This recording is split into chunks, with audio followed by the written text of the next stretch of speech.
Muito bem, irmãos queridos, nós estamos na série do livro do Eclesiastes, livro do pregador do Eclesiastes. Abra a sua Bíblia, livro do Eclesiastes, capítulo 3. Eclesiastes, capítulo 3.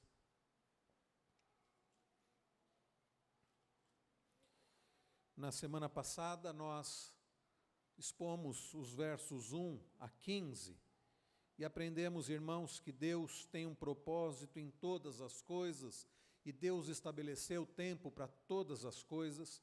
Nós aprendemos, queridos, que Deus estabeleceu soberanamente os tempos, Deus estabeleceu de forma correta, formosa, como diz o verso de número 11, Deus estabeleceu de forma soberana e imutável, como diz o verso 14, e nós aprendemos, queridos, que devemos então confiar nele, esperar nele, descansar nele. E essas verdades nos têm sustentado, consolado. Agora vamos olhar a partir do verso de número 16, até o capítulo 4, verso de número 6 do capítulo 4, e à medida em que nós formos expondo, nós leremos estes versículos. Queridos irmãos, como podemos ter esperança num mundo tão mau? Como é possível uma vida de verdadeira felicidade, paz, alegria, num mundo com tanta injustiça? Temos contemplado tristemente como a injustiça tem imperado neste mundo. Como é possível ter paz num mundo com tanta opressão? Como é possível ter paz num mundo com tanta competitividade, onde pessoas com coração invejoso competem uma com as outras?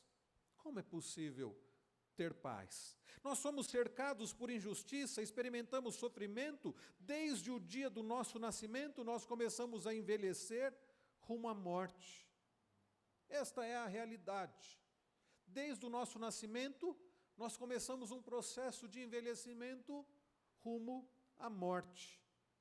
O autor do livro de Eclesiastes, o pregador, ao olhar para a vida, na perspectiva debaixo do sol, como diz o verso de número 16, vi ainda debaixo do sol que no lugar do juízo reinava a maldade. Essa expressão debaixo do sol, nós já vimos, aponta justamente para essas realidades. Como nós já vimos, a expressão debaixo do sol descreve a futilidade, a falta de sentido de uma vida vivida apenas para si mesmo, apenas para o momento, sem considerar a Deus. É esse o significado da expressão debaixo do sol. Uma vida de futilidade, uma vida de alguém que vive apenas para si mesmo, para o momento, sem gratidão ou respeito por Deus e seus caminhos. Nós já vimos, queridos, que debaixo do sol ou debaixo do céu, por vezes o pregador, Salomão usa a expressão debaixo do céu, se refere a viver nesse mundo sem levar Deus em conta. Esta é a ideia. Então, o pregador, o Kohelet aqui, ao olhar para a vida nessa perspectiva da futilidade, sem considerar a Deus, o que é que ele observa? Injustiça. O que é que ele observa? Opressão. O que é que ele observa? A nossa mortalidade. É isso que ele observa. Olhar para a vida nessa perspectiva, o pregador menciona alguns motivos que são motivos para desesperança. Eu vou além. São motivos para desespero. Quais são estes motivos? Quais são as verdades de uma vida vivida na perspectiva sem considerar a Deus? A primeira delas, nós vemos aqui no verso 16, o pregador cita a maldade, a impiedade e maldade, a injustiça no lugar da justiça. Vamos ler juntos o verso 16? Leiamos. Vi ainda debaixo do sol que no lugar do juízo reinava a maldade, e no lugar da justiça, maldade ainda. Debaixo do sol, que diz o pregador, o que reinava, diz ele, a maldade. No lugar do juízo, maldade. No lugar, queridos, onde deveria haver justiça, no lugar onde deveria haver retidão, equidade, diz o pregador, o que reinava? Maldade. No lugar, diz ele, da justiça, maldade ainda. Depois alguém pode questionar se Eclesiastes não é tão oportuno e não é tão, não faz parte, realmente não fala de coisas tão oportunas dos nossos dias. Porque ao olhar para a vida debaixo do sol, o que o pregador percebe é injustiça. Agora imaginem que ponto de desilusão e de desesperança, quando no lugar onde deveria haver justiça, e no lugar que deveria haver justiça, nós estamos pensando no poder judiciário, nós estamos pensando nos juízes. No lugar onde deveria imperar a justiça, diz aqui o pregador, a maldade, a injustiça. De fato, Eclesiastes, como disse alguém, é um livro de fato tão real para nós, para os nossos dias, porque o que nós temos observado em nosso país é exatamente isso. Nesses últimos dias, grande parte da população brasileira revoltada com o sistema, com o Superior Tribunal Federal, com a atitude de alguns magistrados, alguns juízes, por permitirem coisas que nós sabemos não estão de acordo com as leis. Quantas pessoas revoltadas com magistrados, e esta semana nós ouvimos mais notícias relacionadas à liberação de pessoas envolvidas com a lei da ficha limpa, pessoas que não têm ficha limpa, mas que estão sendo liberadas por um magistrado. Afinal de contas, são pessoas ligadas ao presidente da República. E o que nós temos visto, queridos, tristemente em nossa nação, é um poder judiciário, ou pelo menos parte do poder judiciário, aparentemente cometendo injustiça.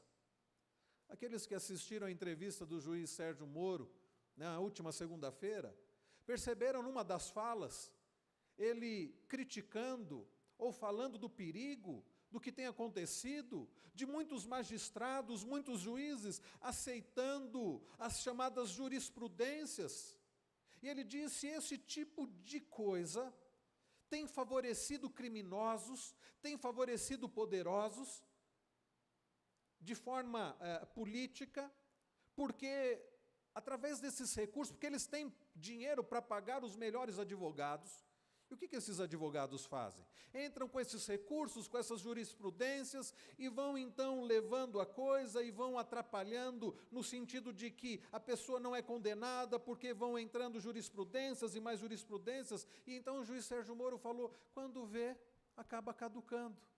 A pessoa que tem provas contra ela, ele não entrou no mérito de nomes específicos, falou de forma geral e não poderia ter sido diferente, mas há criminosos com provas contundentes contra eles, mas criminosos com dinheiro que pagam os melhores advogados, e esses recursos e essas jurisprudências vão, então, impedindo de que a pessoa seja de fato condenada e presa. Os anos se passam, e essa pessoa envelhece, e na hora de ser presa, ele não pode ser preso, já é idoso. A injustiça. Então, o pregador aqui fala de coisas tão reais, para os nossos dias. Queridos, quantos ao longo desses últimos dias ficaram prostrados, tristes, sem esperança, ao contemplarem a injustiça, ao contemplarem a maldade, onde haveria de ter justiça, onde, queridos, contempla a injustiça no lugar da justiça. O que sobra, na perspectiva de uma vida sem considerar a Deus, é falta de esperança. Porque se em diversos meios impera a injustiça, você busca que pelo menos, você imagina que pelo menos, entre os juízes haja justiça. Mas quando você olha que nem entre os juízes há justiça, então a pergunta que fica é possível ter esperança num mundo assim? Ou na perspectiva debaixo do céu, debaixo do sol, não há esperança num mundo com injustiça, num mundo com maldade, onde deveria haver a justiça. Em segundo lugar, queridos, o segundo motivo de desesperança, e por que não dizer desespero, na vida, olhar para a vida nessa perspectiva sem considerar a Deus, é olhar para quanto nós somos frágeis, é olhar para a nossa mortalidade, é o que o pregador faz dos versos 18 a 22. Eu lerei os versículos 18 a 20 e peço que os irmãos leiam os versículos 21 e 22.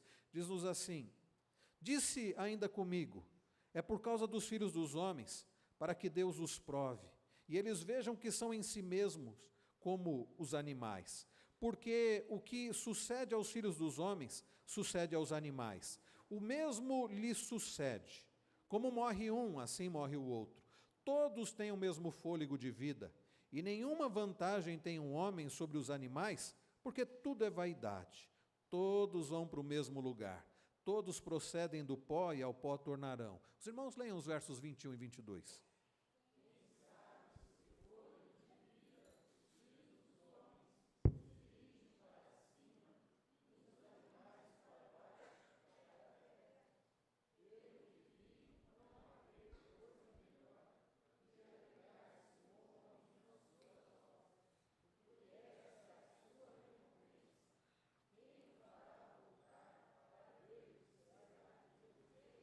Muito obrigado, meus irmãos.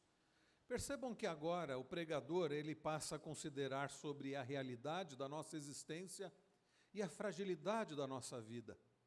E então, no verso de número 18, ele disse ainda comigo, é por causa dos filhos dos homens, para que Deus os prove, e eles vejam que são em si mesmos, diz ele, como os animais. Percebam a comparação que o pregador faz aqui. O autor do Eclesiastes, ele diz que nós somos como os animais. E ele, no verso de número 19, deixa claro o porquê desta comparação, porque o que sucede aos filhos dos homens, sucede aos animais. O mesmo lhe sucede. Como morre um, assim morre o outro, todos têm o mesmo fôlego de vida. E nenhuma vantagem tem um homem sobre os animais, porque tudo é vaidade. Vejam, queridos, que comparação. Em princípio, aqui parece algo tão pessimista, né? E parece algo até antibíblico, algo naturalista. Olhar o homem fazendo uma comparação com animais, é claro que o pregador não está dizendo que nós somos iguais a animais. A comparação aqui tem a ver com relação à nossa mortalidade. Quando observamos o mundo por uma perspectiva secular, como eu disse, a ideia debaixo do sol, não podemos dizer, né, na morte dos seres humanos, não podemos dizer que nós somos diferentes dos animais nesse sentido. E é por isso que o pregador vai dizer que o destino de ambos são o mesmo. Ambos morrem. Agora, nós precisamos ter isso em vista, que nós aqui não somos eternos nessa terra. Alguns vivem como se fossem eternos, alguns vivem como se não fossem morrer. O que o pregador está dizendo é que ao olhar para os animais, assim como os animais têm um ciclo de vida, eles nascem, eles envelhecem e morrem, assim os seres humanos. Nós não somos diferentes dos animais nesse sentido, é o que está dizendo o pregador. E é por isso que um ateu, um naturalista, alguém que vive a vida sem considerar a Deus, ele vai olhar para si mesmo e vai olhar para os seres humanos e o que ele vai chegar à conclusão? Sim, nós somos como animais, porque os animais morrem e acabou, e nós morremos. E qual é o destino? Ele diz, na morte ambos vão para o mesmo lugar, diz ele no verso de número 20. Qual é o lugar? Ele diz, todos procedem do pó, e ao pó tornarão. Assim como um animal nasce, envelhece, morre, e é enterrado e volta para a terra, para o pó, o ser humano também. O ser humano nasce, envelhece, morre, e volta para o pó, e volta para a terra. É esta a comparação, meus irmãos. Não vamos pensar aqui que o pregador, seja ele Salomão, ou quem quer que tenha escrito aqui o livro do Eclesiastes, esteja dizendo que, esteja comparando um homem com um animal no sentido que sejamos iguais aos animais em todos os aspectos, não. Ele está se referindo à questão da nossa mortalidade. Agora então, olhando para a vida nessa perspectiva, sem considerar a Deus, o que é a nossa vida? Nós nascemos, envelhecemos, alguns acrescentam, ficam bobos e casam, né? Eu não vou dizer isso, mesmo a Cristiane estando lá com as crianças, não vou me atrever a dizer isso. E depois, morremos. Então imaginem olhar para a vida nessa perspectiva sem considerar a Deus. Eu fiquei pensando com a morte do Stephen Hawking, o que podia dar esperança àquele homem, preso àquela cadeira de rodas, àquela doença, com as limitações físicas tão profundas e sem crer na existência de Deus. Alguém que cria que viemos de uma grande explosão, que a existência da vida veio, do universo veio por uma grande explosão e depois as coisas foram acontecendo aleatoriamente. Era alguém, Stephen Hawking, ainda com uma mente tão brilhante no sentido da matemática, no sentido da física, no sentido da astronomia e mais tantas outras áreas que podemos dizer do brilhantismo da sua mente, mas era alguém que olhava para a vida nessa perspectiva debaixo do sol. Nós nascemos, envelhecemos, morremos e tornamos ao pó, e neste sentido não vamos diferir dos animais. Agora pensem o que é a vida, olhando dessa perspectiva. Não é para trazer desesperança, em alguns não é para trazer desespero. Como os irmãos sabem, eu tenho frequentado ultimamente muitos velórios, não por escolha pessoal. E em alguns deles o que eu tenho visto, não graças a Deus naqueles dos nossos irmãos em Cristo que partiram e estão com o Senhor, mas não foi uma ou duas vezes nesses últimos tempos, nesse início de ano, que eu ouvi pessoas gritando desesperadas, que eu percebi pessoas aterrorizadas diante da realidade da morte. Há pessoas, por exemplo, que não vão em velórios. Sabe por quê? Porque elas não suportam a ideia da morte. Sabe por que elas não suportam a ideia da morte? Porque elas têm medo da morte. Pessoas que temem profundamente a morte. Pessoas que chegam a ter pesadelos. Pessoas que ficam desesperadas só em pensar na morte. Sabe por quê? Porque para elas vivem a vida nessa perspectiva debaixo do sol, sem considerar a Deus. E para muitas delas a vida vai terminar quando ela parar de respirar. Sim, isso é um motivo para desesperança. Quando consideramos acerca da nossa mortalidade. Quando olhamos para o fato de que o que acontece com os animais acontecerá conosco. Vamos envelhecer, vamos morrer e seremos sepultados. E voltaremos para a terra, para o pó da terra. Então esta é a segunda verdade que o pregador observa na vida debaixo do sol, a nossa mortalidade. Ele fala sobre a injustiça na vida, ele fala sobre a falta de justiça, fala sobre a impiedade e maldade no lugar da justiça, e ele fala sobre a nossa mortalidade, e nos compara com os animais, seres humanos com animais. Mas além disso, ele fala também da opressão na sociedade. Quando nós olhamos para o capítulo 4, nos 3 primeiros versos, nós lemos o autor aqui, o Kohelet, o pregador, falando a respeito das opressões na sociedade. Observem aí comigo os 3 primeiros versículos, eu lerei, peço que os irmãos acompanhem. Diz assim: vi ainda todas as opressões que se fazem debaixo do sol. Vi as lágrimas dos que foram oprimidos, sem que ninguém os consolasse. Vi a violência na mão dos opressores, sem que ninguém consolasse os oprimidos. Pelo que tenho por mais felizes os que já morreram, mais do que os que ainda vivem. Porém, mais que uns e outros, tenho por feliz aquele que ainda não nasceu e não viu as más obras que se fazem debaixo do sol. Percebam, ao olhar para a sociedade, ao olhar para o sofrimento humano, o pregador, o que ele consegue enxergar é opressão. Então, continuando a considerar sobre a chamada impiedade neste mundo, o pregador faz uma descrição gráfica das opressões na sociedade humana. No versículo de número 1, o autor se refere 3 vezes à opressão. Percebam que ele usa a palavra opressões, ele diz: vi ainda todas as opressões que se fazem debaixo do sol, vi as lágrimas do que foram oprimidos, e ainda ele usa a palavra opressores. Ele diz: sem que ninguém os consolasse, vi a violência na mão dos opressores, sem que ninguém consolasse os oprimidos. Então percebam, ele usa a palavra opressões, a palavra oprimidos e a expressão opressores. Opressões, oprimidos e opressores. Há pessoas que sofrem opressões, são pessoas que têm sido oprimidas, e existem aqueles que são os opressores. Na Bíblia, a palavra, quando nós consideramos sobre esse termo opressões na Bíblia, a opressão envolve fraudar o próximo em alguma coisa. O texto de Levíticos, capítulo 6, os versos 2 a 5, traz essa ideia. O que são opressões? De acordo com a Bíblia, quando de acordo com a Bíblia, envolve fraudar o próximo em alguma coisa. Pode ser de forma material ou de alguma outra forma. Defraudá-lo tem a ideia de roubá-lo. Opressão é acumulação, é a busca de ganho, sem levar em conta a natureza, as necessidades e os direitos de outras pessoas.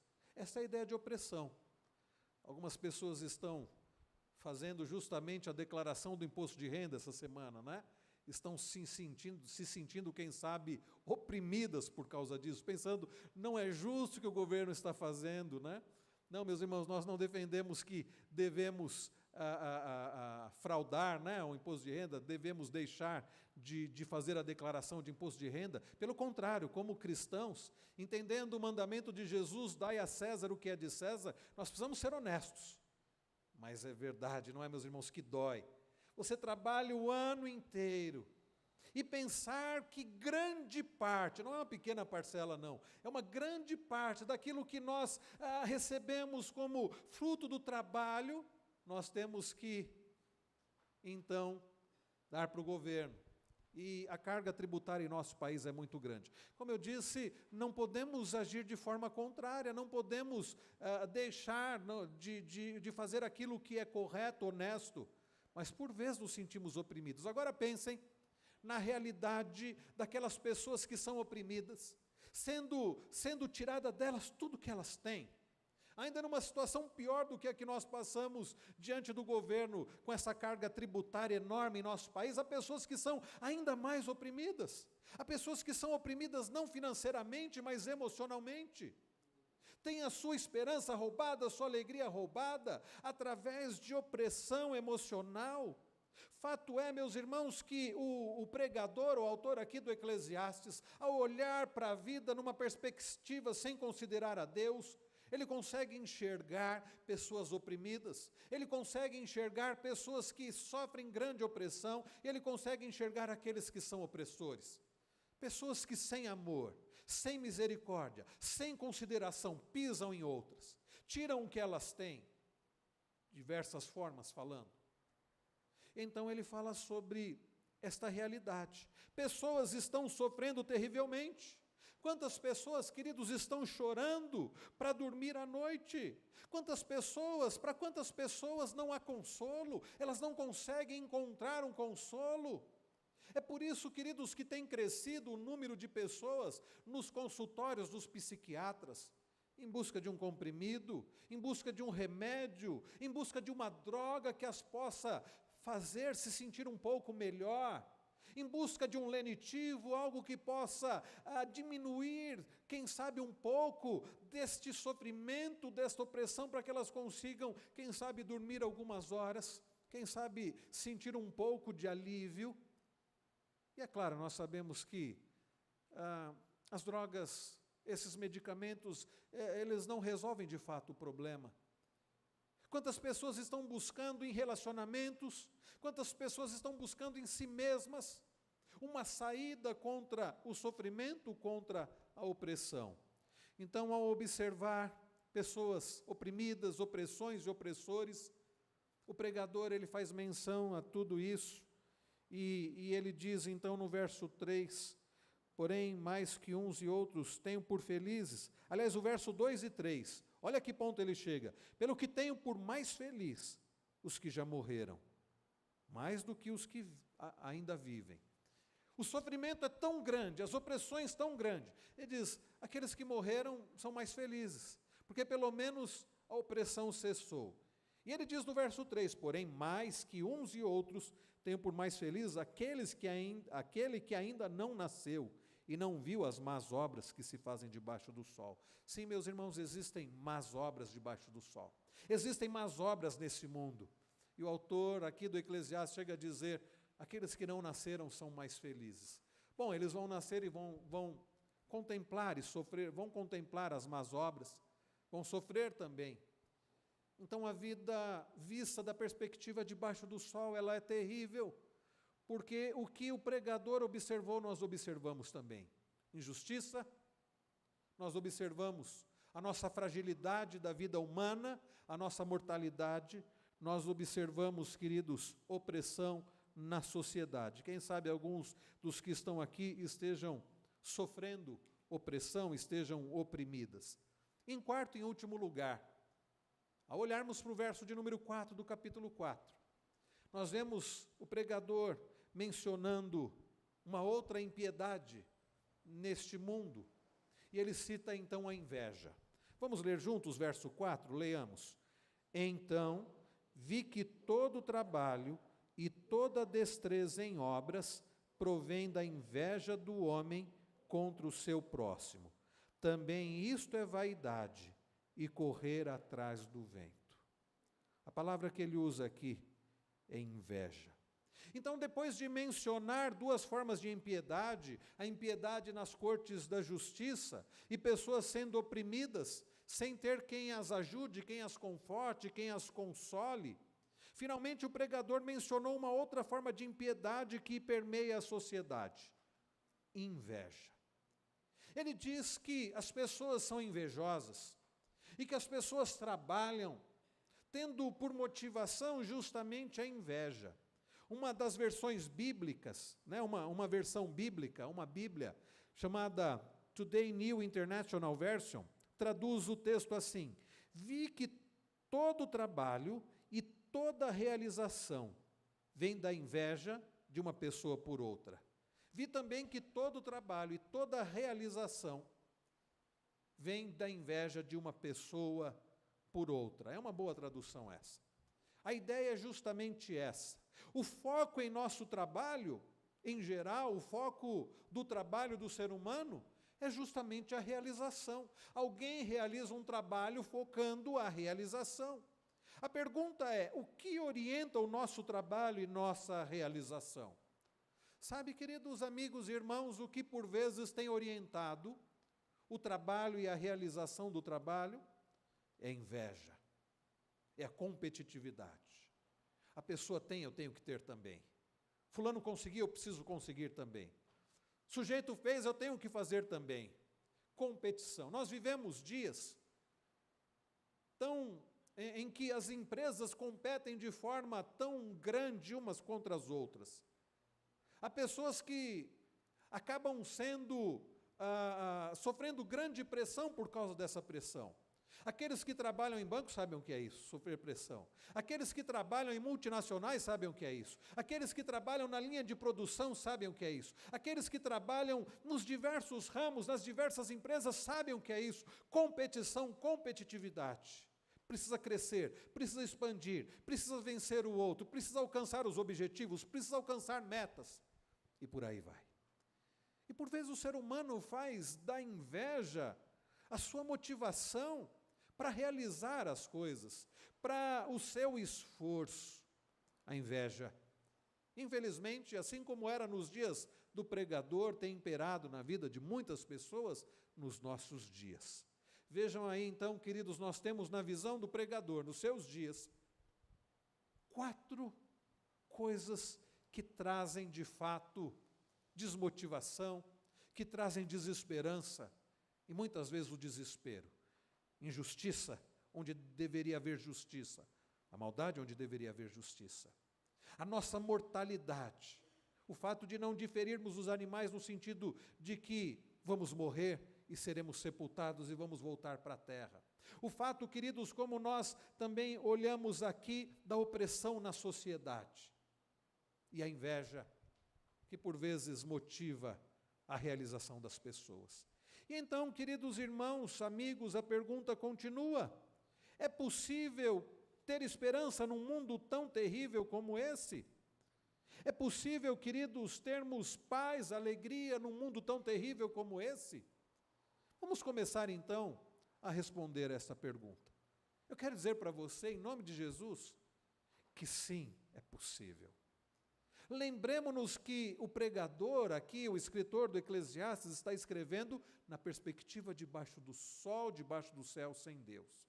Quando nós olhamos para a primeira observação que o pregador, o Kohelet, Salomão faz, e nós podemos dizer que não é muito diferente dos nossos dias, em que onde deveria haver justiça, há injustiça, nós podemos, meus irmãos, dizer que sim, é possível ter esperança, ainda que no lugar de justiça tenha injustiça. Sabe por quê? Porque o próprio pregador responde aqui no verso de número 7, aliás, no verso de número 17. Vamos ler juntos, queridos, o versículo de número 17. Leiamos. Então disse comigo: Deus julgará o justo e o perverso, pois há tempo para todo propósito e para toda obra. Vamos ler juntos, irmãos? Então disse comigo: Deus julgará o justo e o perverso, pois há tempo para todo propósito e para toda obra. Vejam, meus irmãos, é possível sim, quando nós confiamos na justiça de Deus. O pregador percebe, ele testifica que onde deveria haver justiça, há injustiça e maldade. Mas ele já responde, como que consolando o seu próprio coração. Ele responde dizendo que haverá um tempo em que Deus vai julgar o justo e o perverso, como ele diz aqui no verso de número 17, pois há tempo para todo propósito e para toda obra. Ah, meus irmãos, ele continua com o que ele havia iniciado lá no capítulo 3, no verso de número 1. Estão lembrados da mensagem da semana passada? No capítulo 3, no verso 1, ele diz assim: tudo tem o seu tempo determinado, e há tempo para todo propósito debaixo do céu. Então, queridos, Deus fará justiça. O que nos conforta, nos consola e nos dá esperança, ainda que em nosso país, se o Supremo Tribunal Federal da nossa nação estiver corrompido, eu não estou dizendo que está, eu não tenho condições de fazer esta avaliação, mas ainda que em nosso país, os magistrados, os juízes, aqueles da corte superior que deveriam estar agindo com equidade, com justiça, ainda que eles agirem com injustiça, ainda que eles agirem com maldade, ainda que pessoas honestas sejam presas e pessoas desonestas sejam soltas, ainda que culpados sejam absolvidos, uma coisa é certa: precisamos nos lembrar do que nós ouvimos no domingo passado. Precisamos nos lembrar dos 15 primeiros versículos de Eclesiastes 3. Precisamos olhar para o versículo 18. Deus faz todas as coisas no tempo certo e do jeito certo. E Deus, conforme diz aqui o pregador, Ele vai julgar. Vai haver um tempo em que Deus julgará o justo e o perverso. Não é, meus irmãos, o nosso tempo, mas o tempo de Deus. E como nós olhamos aqui para o verso de número 1 do capítulo 3, nós nos lembramos que Deus faz tudo no seu determinado tempo. Por vezes nós ficamos inquietos a nos perguntar por que Deus está permitindo isso. Eu não sei. Mas não é por acaso que o nosso país está enfrentando o que está enfrentando. Não é por acaso que temos políticos como os que temos. Certamente Deus tem que tratar com o povo brasileiro, que de uma forma geral demonstra desonestidade, inveja, maldade. E não diferente do que Deus fez com o seu povo, lançando-os na mão de Nabucodonosor, nós vemos isso em Daniel capítulo 1. Deus está tratando com este povo, cuja maioria não pertence a Ele, infelizmente o povo brasileiro. ao olharmos, ainda que seja o maior país cristão do mundo, de verdadeiro cristianismo não existe muita coisa. E não é por acaso, meus irmãos, que Deus tem permitido situações difíceis, mas eu também creio que não é por acaso uma pessoa como o juiz Sérgio Moro, eu não creio em acasos. Não é por acaso, meus irmãos, a Operação Lava Jato, não é por acaso. Deus tem feito, meus irmãos, justiça, e Deus tem demonstrado também misericórdia em nossa nação. Então, queridos, sabe o que nos conforta e nos consola? Ao enxergarmos injustiça em nossa nação, como o pregador enxergava em seus dias, é ter absoluta certeza de que Deus está no controle de todas as coisas, que nada acontece por acaso, e de que, conforme nós lemos aqui no verso de número 17, Deus julgará o justo e o perverso, pois há tempo para todo propósito e para toda obra, Creia nisso. Pare de ficar com o seu coração inquieto, confie na justiça do Senhor. Quando eu olho o Salmo 37, quando meu coração começa a ser assaltado por esse tipo de pensamento e desânimo da injustiça em nosso país, eu olho para o Salmo 17. E eu leio Davi dizendo assim: não te indignes por causa dos malfeitores, não tenhas invejas do que praticam o mal. Sabe por quê? Porque eles vão definhar, porque eles vão murchar. Então, quando, queridos, eu começo a ouvir essas notícias de injustiças, eu lembro que Deus está no controle de todas as coisas e que Ele executará o justo juízo.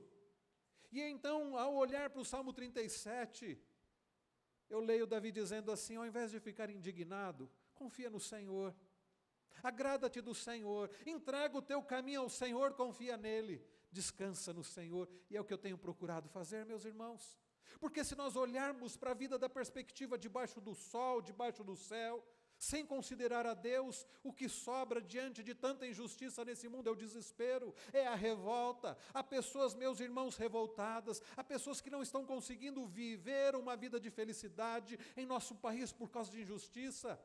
Eu tenho visto algumas pessoas com ódio, eu tenho visto algumas pessoas sem esperança alguma diante de tanta injustiça em nosso país. Mas nós precisamos olhar para o verso de número 17, nós precisamos crer e descansar no fato de que Deus, sim, no tempo dele, nós não sabemos quando, mas no tempo dele, ele vai julgar o justo e o perverso. Nós não temos que ficar indignados por causa dos malfeitores. Sim, eles estão fazendo maldade. Sim, muitos deles estão aparentemente saindo impunes. Sim, muitos dos juízes estão inocentando pessoas que têm provas cabais contra elas, é verdade. Mas essas pessoas não serão inocentadas diante do justo juiz. Deus, o justo juiz, não é influenciado pelo dinheiro, pelo poder político. Não, Deus, o justo juiz, julgará os povos com equidade. Vamos descansar no fato de que Deus faz todas as coisas no seu devido tempo e que Deus julgará justos e perversos. Então, sim, é possível ter esperança confiando na justiça de Deus. Pare de confiar na justiça do homem.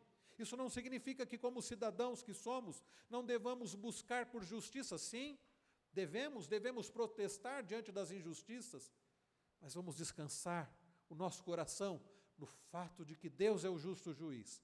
E no momento dele, na hora dele, que é perfeita, ele fará justiça. Segundo lugar, meus irmãos, nós vimos o pregador falando acerca da nossa mortalidade. A pergunta é: há como ter esperança ao olhar para a nossa existência, ao contemplar que estamos envelhecendo dia após dia, ao contemplar para a realidade de que um dia desceremos à sepultura, se Jesus não voltar, que nós vamos experimentar a morte física, sim, eu e você, vamos experimentar a morte física se Jesus não voltar antes? Se nesse sentido nós não somos diferentes dos animais, há como ter esperança nisso? Sim, crendo, meus irmãos, que Deus tem propósitos sábios e abençoadores. Sabe, queridos, por que é que Deus permite a nossa mortalidade, ao ponto de olharmos para os animais e vermos que não somos diferentes deles nesse sentido? Porque Deus tem propósito de calar o nosso orgulho, a nossa arrogância, a nossa soberba, a nossa suposta autossuficiência. Vejam o que ele diz no verso de número 18. Disse ainda comigo, é por causa dos filhos dos homens, para que Deus os prove, e eles vejam que são em si mesmo como os animais. Ao contemplarmos, queridos, a nossa mortalidade, e nisso a nossa semelhança com os animais, isto é prova do Senhor para nós. Meus irmãos, nós precisamos sim. Eu tenho pensado no porquê que a morte, e há tantos falecimentos nesses últimos dias, eu tenho pensado que é Deus mostrando para cada um de nós que nós somos mortais. Quantas pessoas vivem, como eu disse, de forma soberba, como se elas fossem viver aqui eternamente. Não, meus irmãos, dessa perspectiva do corpo humano, nós vamos experimentar a morte física, como eu disse, se Jesus não voltar. Então nós precisamos aprender com isso. É necessário contra o orgulho que o homem saiba da sua mortalidade. Eu estava lendo sobre um exemplo da ordem dos monges trapistas, um exemplo que precisa ser imitado. Esta ordem dos monges trapistas, eles juntos, sabe o que eles fazem? Eles escavam um túmulo, eles escavam esse túmulo e todos os dias eles vão a esse túmulo e eles olham para o buraco na terra e eles contemplam a sua própria mortalidade. Eles juntos cavam um túmulo e todos os dias eles olham para aquele túmulo e eles pensam acerca da própria mortalidade. Quando um deles morre, eles colocam ali, eles cobrem de terra. E sabe o que eles fazem? Eles abrem mais um túmulo e deixam aberto. E eles voltam a esse ritual. Todos os dias, eles olham para aquele túmulo e eles lembram da sua própria mortalidade. Sabe por que eu creio que isso deveria ser imitado? Porque por vezes nós perdemos a noção da nossa mortalidade. E nós nos achamos muita coisa. E Deus precisa nos lembrar da nossa finitude, da nossa fraqueza, da nossa mortalidade. Então, meus irmãos, não deve haver lugar para nós, para o orgulho em nosso coração, porque nessa perspectiva do corpo humano, do envelhecimento e da morte, de voltar para a terra, nós não somos diferentes dos animais. Agora, é claro, meus irmãos, nós não fomos criados como os animais. Deus formou o homem do pó da terra, e Deus soprou-lhe nas suas narinas o fôlego de vida. Nós fomos criados, meus irmãos, com o Espírito, e nós fomos formados à imagem e semelhança de Deus. Algumas pessoas ficam inculcadas com o livro do Eclesiastes, e muitas delas por causa daquilo que é escrito a partir do versículo de número, nós olhamos aqui para o versículo de número 16, a partir do versículo de número 16, e muitas pessoas ficam inculcadas a partir do versículo do número 20. Todos vão para o mesmo lugar, todos procedem do pó e ao pó tornarão. E quando, queridos, elas contemplam o versículo 21, aí traz para alguns um problema teológico. Ele diz assim: quem sabe se o fôlego de vida dos filhos dos homens se dirige para cima e dos animais para baixo, para a terra? Aqui, queridos, ele está fazendo uma pergunta. Quem é que pode dizer da perspectiva da vida debaixo do sol, debaixo do céu, que o espírito do homem sobe e não vai para a terra como o dos animais? Aqui não é uma afirmação, aqui nós não temos um problema teológico, porque não é uma afirmação. O que ele está fazendo, meus irmãos, é trazendo uma pergunta aqui, honesta, de alguém que olha para a vida na perspectiva debaixo do sol.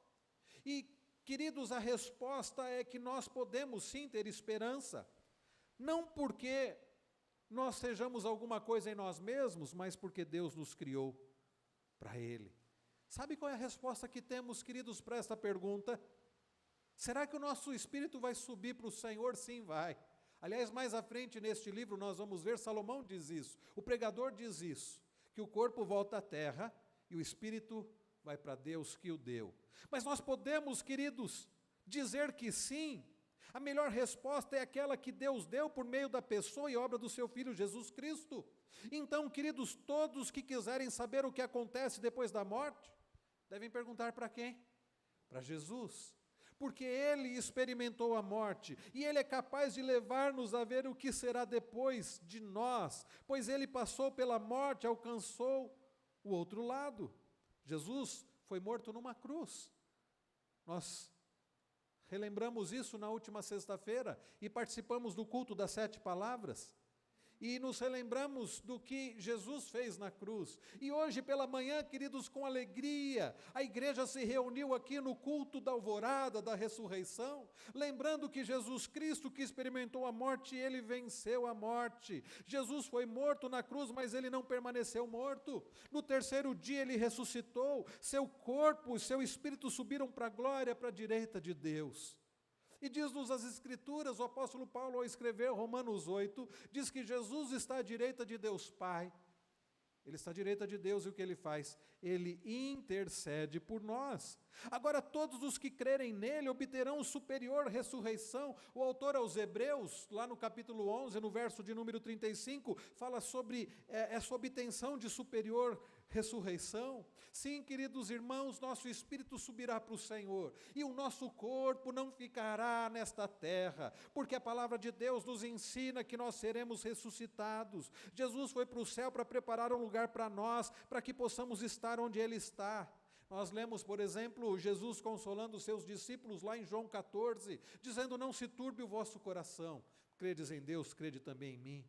Na casa de meu Pai há muitas moradas, e eu vou preparar lugar, e quando eu terminar, eu voltarei para buscar vocês, para que onde eu estou estejais vós também. Ah, meus irmãos, como é maravilhoso lembrar do que nós lemos hoje pela manhã, lá em 1 Coríntios 15, e os irmãos têm na mensagem da pastoral do boletim, que o Senhor Jesus venceu a morte, que o Senhor Jesus ressuscitou, que o Senhor Jesus, por causa da sua ressurreição, Ele é a primícia dos que dormem, e nós seremos ressuscitados. Sim, há para nós esperança, mesmo sabendo que nós, se Jesus não voltar, nós vamos experimentar a morte, mesmo sabendo que o nosso corpo vai para a terra, o pó voltando para o pó, porque nós cremos que o nosso espírito vai para o Senhor, e mais do que isso, porque nós cremos que o Senhor vai nos ressuscitar. Sim, a esperança no Senhor, a esperança em Cristo Jesus.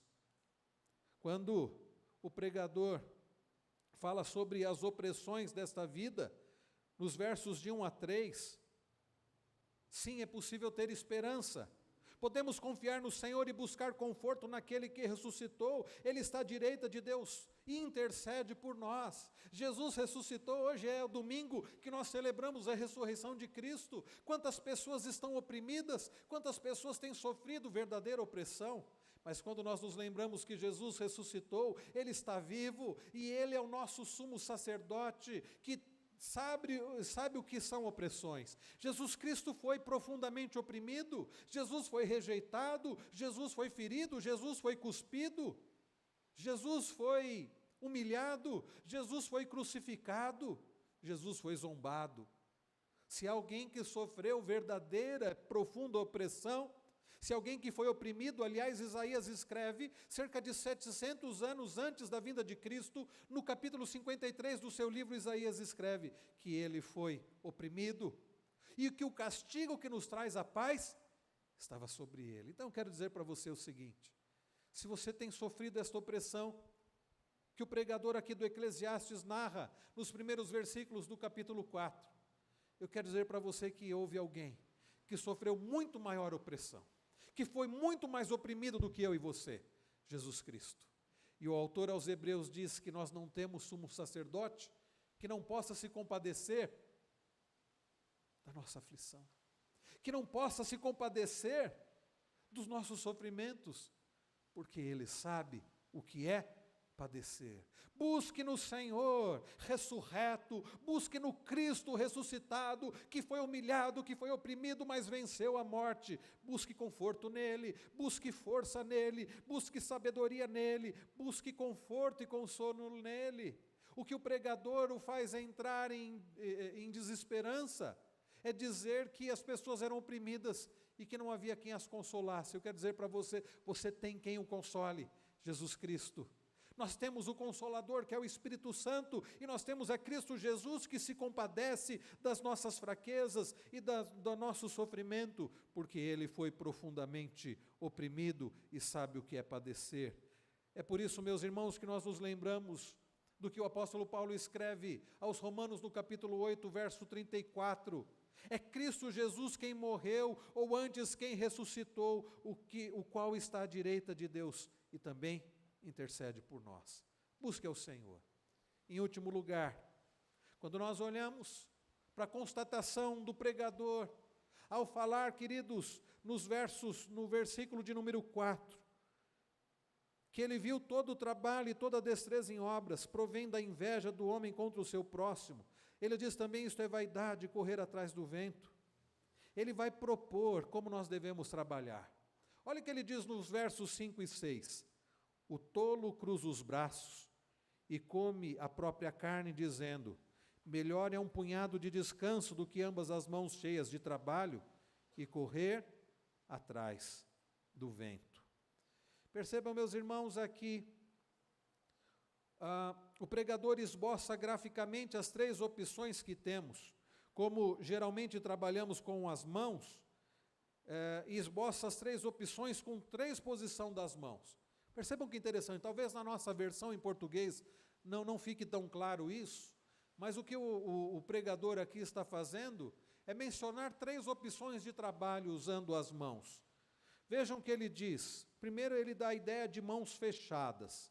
Olha o que ele diz no verso de número 6, melhor é um punhado de descanso do que ambas as mãos cheias de trabalho e correr atrás do vento. Essa ideia aqui, meus irmãos, de braços cruzados, né? Ele diz no verso de número 5, o tolo cruza os braços e come a própria carne. A ideia aqui de cruzar os braços, a versão corrigida fiel diz cruzar as mãos, a ideia é mão fechada. Qual que é a ideia de alguém com a mão fechada? É alguém que não quer trabalhar. A pessoa não quer trabalhar. O pregador aqui no verso 5 chama essas pessoas do quê? De tolas. Sabe por quê que a pessoa que não quer trabalhar é tola? Porque o resultado de uma vida sem trabalho, qual é? É a pobreza. E isso então é tolice. Resultado é a pobreza. Como não há mais nada para comer, ele usa essa figura, né? No verso de número 5, ele diz, o tolo cruza os braços e come a própria carne. O que é isso? A pessoa então não trabalha, braço cruzado, mão fechada, braço cruzado, ela não trabalha, vem a pobreza, ela vai usar os recursos que ela tem até acabar. Vai consumir tudo o que tem. Esta é a ideia aqui do que ele está dizendo no final do verso 5, come a própria carne, é isso, vai consumir todos os seus bens, vai chegar uma hora que vai acabar tudo. É por isso que essa opção não é uma boa opção. Ficar fora da força de trabalho não é uma opção sábia. Ele chama de tola. Mas além da ideia de mão fechada, ele traz aqui também no verso agora de número 6, a ideia de mão aberta, mas sabe aquela ideia da mão aberta em forma de cuia? É a mão aberta assim, ó. É neste sentido. Vejam o que ele diz no verso 6, melhor é um punhado de descanso do que ambas as mãos cheias de trabalho. Essa ideia, ambas as mãos cheias, é alguém que está trabalhando e correndo desesperadamente para adquirir mais e mais e mais. Ele diz que o resultado disso é vaidade, é correr atrás do vento. Uma pessoa que trabalha, só pensa em trabalhar, não descansa. Isso também é tolice. Assim como não trabalhar, braços cruzados, mão fechada, é uma ideia, é uma atitude tola. A pessoa ficar com as mãos assim em forma de cuia, mãos cheias, ambas as mãos cheias, é uma tolice, porque a pessoa vai viver trabalhando e vai morrer e não vai ter aproveitado nada. Mas a terceira ideia, qual é a ideia? A terceira ideia é a mão cheia. É o que ele diz no início do versículo 6. Melhor é um punhado de descanso. A ideia de punhado, pega um punhado, não é você pegar muito. É diferente da mão cheia assim, em forma de cuia. Um punhado. É a mão fechada aqui, a mão cheia, mas é um punhado. É a pessoa que não vive desesperada no trabalho. Ela trabalha sim, mas ela não faz da sua vida o trabalho. Não faz do trabalho a sua vida. É uma pessoa que trabalha, mas que tem descanso. É possível, meus irmãos, uma vida de esperança e de alegria? É possível. Quando nós nos lembramos, as palavras que o apóstolo Paulo também escreve em 1 Coríntios 15, que a nossa irmã missionária Solange, a Sol, lembrou ainda há pouco. Verso 58. Porque o nosso trabalho no Senhor não é vão. Ah, meus irmãos, o nosso trabalho no Senhor não é vão. O nosso esforço humano para a glória de Deus, não, ele não é vão. Por isso, queridos, é possível sim ter esperança. Por isso, sim, meus irmãos, é possível uma vida de alegria. Ao contemplar a injustiça, ao contemplar a mortalidade, ao contemplar as opressões, ao contemplar, meus irmãos, a inveja, o pregador, ele aponta para a desesperança. Mas, queridos, quando nós olhamos para a palavra do Senhor, quando nós olhamos que, de fato, o Senhor faz justiça, quando nós olhamos para o fato de que pertencemos ao Senhor, que sim, o nosso espírito, a nossa alma vai para Ele, quando nós olhamos para o fato de que Cristo ressuscitou e nós seremos ressuscitados, quando nós olhamos para o fato de que Cristo intercede por nós e nele é verdadeiro consolo e alegria, quando nós olhamos para o fato que no Senhor o nosso trabalho não é vão, é possível sim ter esperança, é possível ter alegria. Que o Senhor seja a sua alegria e a sua esperança. Enquanto os nossos irmãos do Ministério de Música vêm à frente, feche os seus olhos. Hoje pela manhã nós celebramos o culto da alvorada, o culto da ressurreição. E nós olhamos para 1 Coríntios 15, quando o apóstolo Paulo diz que se a nossa esperança em Cristo Jesus for apenas nesta vida, nós somos os mais infelizes dos homens. Sim, se a sua esperança em Cristo Jesus for apenas nessa vida, ao contemplar a injustiça no lugar da justiça, ao olhar para o fato de que você vai envelhecer e morrer, ao olhar para as opressões da nossa sociedade, e ao olhar para a inveja no coração dos homens, você será o mais infeliz dos homens. Mas graças a Deus, que a nossa esperança em Cristo Jesus está além desta vida. Cristo ressuscitou, é o que nós estamos celebrando. E porque Cristo ressuscitou, nós temos a certeza de que o Senhor vai fazer justiça. Porque Cristo ressuscitou, nós sabemos que nós seremos ressuscitados. O nosso espírito irá para o Senhor quando morrermos. E depois o nosso corpo será ressuscitado. E nós habitaremos para sempre com o Senhor. Porque Cristo ressuscitou, ainda que oprimidos, nós temos quem nos conforte, quem nos console, que é o Senhor. Porque Cristo ressuscitou, nós podemos permanecer firmes, inabaláveis, sempre abundantes na obra do Senhor. Porque o nosso trabalho no Senhor não é vão. Como é que você tem vivido? Você tem estado sem esperança. Você tem contemplado injustiça. Você está desanimado porque você vai morrer. Você tem sido oprimido e você tem sofrido por causa da inveja. Pare de olhar para as situações e olhe para Jesus, o autor e consumador da nossa fé. Vamos, queridos, aqueles que puderem, vamos colocar em pé e vamos cantar o que nós cantamos no final do culto da manhã. Porque Ele vive, eu posso crer no amanhã. Porque Ele vive, temor não há. Mas eu bem sei, eu sei que a minha vida está nas mãos do meu Jesus, que vivo está.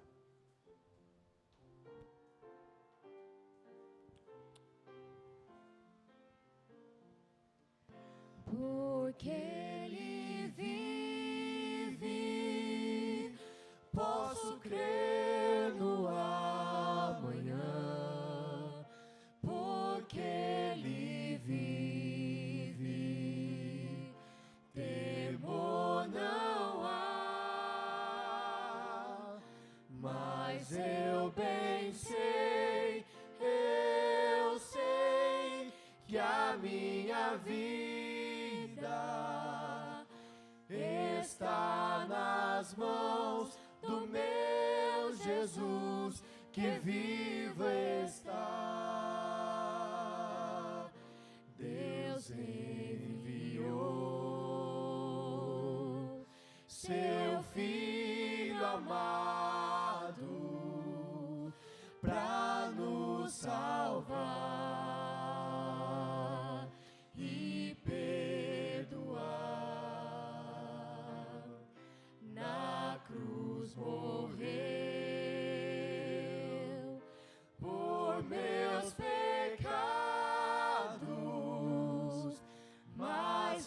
ressurgiu e vivo com o Pai está. Porque Ele vive, posso crer no amanhã. Porque Ele vive, temor não há, mas eu bem sei que a minha vida está nas mãos do meu Jesus, que vivo está. E quando enfim chegar a hora, Não vai ser preciso desespero. que a morte Não é preciso ter medo. enfrentarei, sem medo então terei vitória, verei na glória o meu Jesus, que vivo está. Cante com alegria. Porque Ele vive, posso crer no amanhã.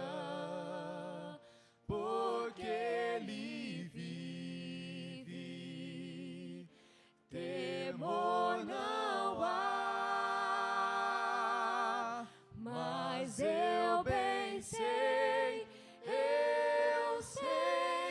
que a minha vida está nas mãos do meu Jesus, que vivo está. Está nas mãos do meu Jesus. Está nas mãos do meu Jesus, que vivo está.